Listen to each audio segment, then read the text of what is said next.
Surj Kumar Show. Hi guys, welcome to the Surj Kumar Show, guys. I've been away, but you know what? I hope you guys have missed me as much as I've missed you guys. Today on my show, I've got literally the girl next door on my show. From West Midlands to London to Punjab and now to the studio on my show. Guys, the gorgeous, the beautiful Mandy Takhar. Thank you. I can kind of hear like a drum roll right now, somewhere there. That's for me, that is. Yeah, thank you. Thank you. That's a celebrity. Okay. Okay. It's going to be one of those. No, I'm only joking. Now, I thought we'd just catch up with Mandy, because Mandy, you don't do many interviews. You're quite private, aren't you? So, you know what? When the option came up, you know what? I got a call. You know, Mandy's in town. I said, you know what? Let's do it. So, you know what? I want to get to know you today. You know, your charity work that you've been doing, how you got into the movie industry, and of course, my rapid fire round. So, those questions are kind of in your face. So, you know, be warned. Alright, you're trying to scare me right now. I do try, whether or not it's not working. It's not working. Alright, so tell me a little about obviously your debut first of all. I'm going to get to your, you know, how you got into acting, but your debut was in Ekum with Bubble Man. Yeah. How was that? Because from what I know, Bubble Man is, you know, it comes across very serious, you know, and it's your debut. What were your expectations, and you know, what was you thinking? Like, you know, oh God. You know, to be honest with you, when I got into the film industry, and even after I was in it, and even up until this point, I think there's a certain vulnerability that I had, and there's a certain amount of ignorance and naivety, which actually I feel worked to my favour, because with that vulnerability, with that naive, you know, kind of an outlook on things, I leave myself very open and can be moulded. Vulnerability has this beautiful, I think, something to it which leaves you very raw, which is very important as an actor, because you don't have that calculating kind of mind. Do you understand? So when I got into Ekum, one, the age factor, lack of experience, you know, first time in India, without my parents, on my own. So I had all of that. And then I was up against a superstar, you know, and I was obviously aware of him. One good thing is that I never got starstruck by anyone. You know, obviously these people have been in the industry a lot longer than I have. So there was never that, I'm like, oh my God, you know, this is Bubble Man, or oh my God, this is the... Just like you was when you saw me earlier on today. Yeah, I think probably today is probably the only time I got starstruck. That's right. Okay, I'm fumbling, and I'm really, my heart's racing. I don't even know what to say next. You heard that. Mandy's heart's racing because you saw me. Yeah, all right. Apparently.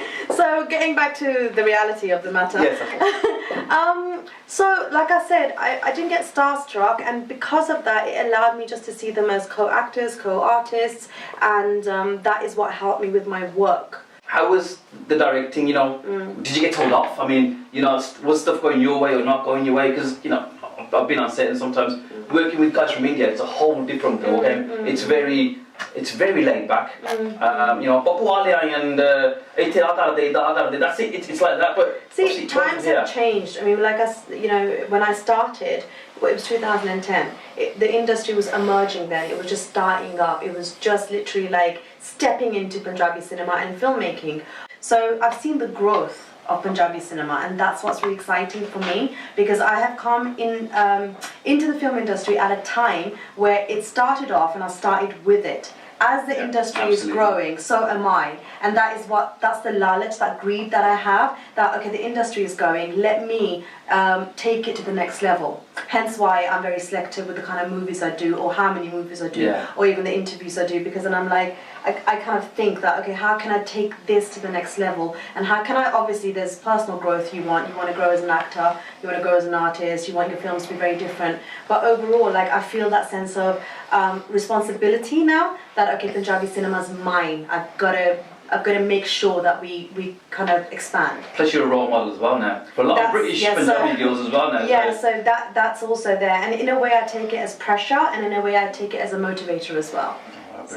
Now obviously we want to talk about growth of the Punjabi movie industry, and we also want to talk about your growth, obviously. You know, when you told your parents you're breaking these up, you know what, I'm going. I told my dad I'm doing English literature and I'm studying drama as a degree.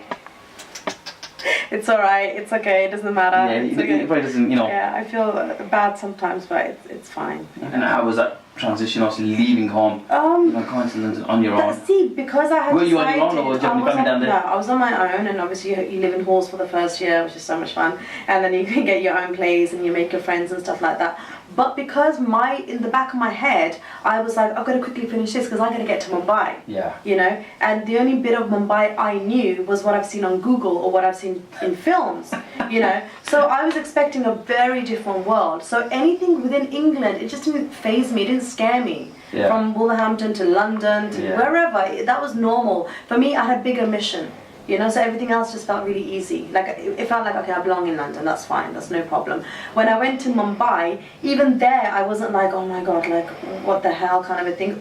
Initially, I was taken aback a little bit by the way they drive there, or by, you know, just the whole cultural difference, and everything's very fast-paced and all that kind of stuff. But when you have a goal in mind, and your goal is like, okay, I've got to become something, and that something is this, everything else just seems very small in comparison. You know, you haven't got, when you have like goals set in your mind, you don't have the time to give your energy to anything else. For example, how am I going to adjust? Because I don't have time to give energy to how am I going to adjust to this country, because I'm going to figure out how am I going to adjust to the industry, how am I going to adjust to, you know, bigger and better projects. That should be the main focus, not like the small little, you know, insignificant things which have nothing to do with your goals. Okay, I want to move on to some of your other films, and you know, the one more recently which you did was Ardaas. Yeah. Loved it, absolutely. I went to the premiere, and you know what? When I saw you, I didn't even recognise you. Your character was absolutely. That was the point. That was the plan. I'm glad. I love it when people say that. I didn't recognise you. Can't believe it was you. I'm like, yes. Yeah, not mission accomplished. It was good. Yeah. I think not just yourself, but I think it was one of those films that was put together where the whole cast, literally, were on par with each other. Yeah. You know, you couldn't fault anyone, even from the little girl to you. Absolutely. To, you know, even Gippy's role. You know, even that small little bit of role. It's tiny but so impactful. How did you prepare yourself for such a role? Because you potentially played a widow, really. You didn't know where your husband was, and you didn't know when he's coming back. Yeah. What kind of rehearsals did you do? I went to Punjab, I think about a week earlier, and the village that they were shooting in, I basically started going on sets, and then I started just observing a lot of body language and mannerisms of women there. Yeah. You know, the whole emotions of the waiting for a husband, not knowing whether he's coming back or whatever, you know, like the whole concept behind it. That I honestly just did it by putting myself in that situation. What if that was to happen to me? My two favourite parts in that film? One was when Gippy comes back. Yeah, everyone loved that part. And the other one was when Googie cries with his wife's photo. Yeah. That broke my heart. Yeah, I think it breaks everyone's heart. Did. Yeah, but, you know, even me, I was like, oh God. And even when his wife dies, and he's crying, and he's like, oh my God, you know, God. I feel like watching the film again, but no. Okay, alright. Enough of the sadness and soppiness. Yeah, I know. We're going to move to the rapid fire round. Yeah? Are you ready? I'm ready. Okay. So, as you guys know, obviously, man doesn't know, but quick fire questions, you got to give me the first quick answer that comes to you. You haven't got time to think about it. Okay. Alright? Alright, cool. Who is your Hollywood crush? Hollywood crush? Yes. Good man. Okay. Your favourite role to date in your own films? My own favourite role, Saiba in Mirza. Okay. Yeah. Alright, okay. Your ideal date? Arjun Rampal, Daljit Dosanjh, or Shahid Kapoor? Arjun. Yeah. You see your face then? Arjun, he's kind of hunky. Okay. Your favourite holiday spot? Favourite holiday spot? Anything. Dubai. Okay.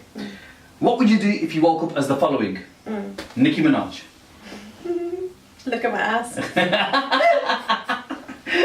can I say that? You said it there. David Cameron. Oh, David Cameron, what would I do?